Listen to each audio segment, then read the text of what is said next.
mas madali siyang ipahid kung ihalo nyo muna sa isang lalagyan yung lahat ng mga herbs para pantay-pantay yung lasa niya.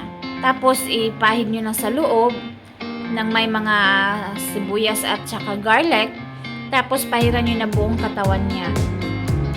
Yan ang ginagawa ko kadalasan pag nagmamarinate. Pag hindi ako nagmamarinate, ang ginagawa ko, hinihiwalay ko muna at hinahalo ko together with the herbs and the sauce so that it will be fair the taste.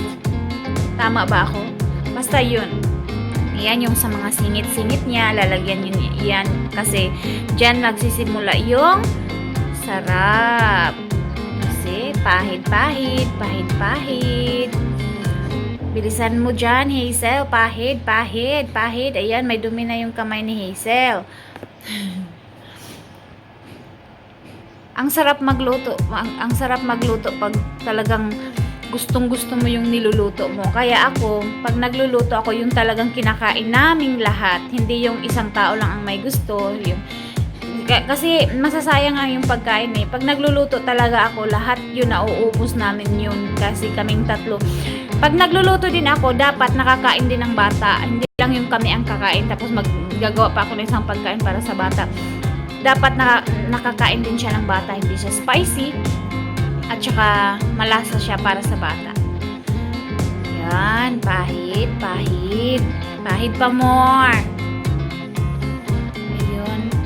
Ang maganda lang sa mga seasonings ko is madali lang siyang makita sa market. Ang dami nito sa market. Hindi, kahit saan ka magpunta makikita mo yan. Yung lemon herbs, yung lemon pepper naman, pwede siya yung ano lang, yung balat ng lemon. Kung may lemon kayo, i-grind nyo lang siya. Tapos ihalo nyo sa mga, kung anong mga seasonings niyo, pwede nyo siyang ihalo. At pareho lang din yun eh. So, pag naubusan ako ng ganyan, yun ang ginagawa ko. Yun, pahid, pahid, pahid, pahid. It's time for oven! Ayun, kumukuha pa ako ng foil. Busy si Inday, busy si Inday, busy si Inday. Ayun, takpan ng foil kasi pagluto na yung ilalim, para hindi siya madaling masunog yung balat. So, ang ginagawa ko pag nagbe-bake talaga ako ng mga meat, binabalot ko ng foil first, tapos pagluto na yung sa ilalim, tsaka ko na siya kukunin ko na yung foil, tapos ibabalik ko sa oven ng ilang minuto para mag-crispy at maging red siya sa loob. Ganun.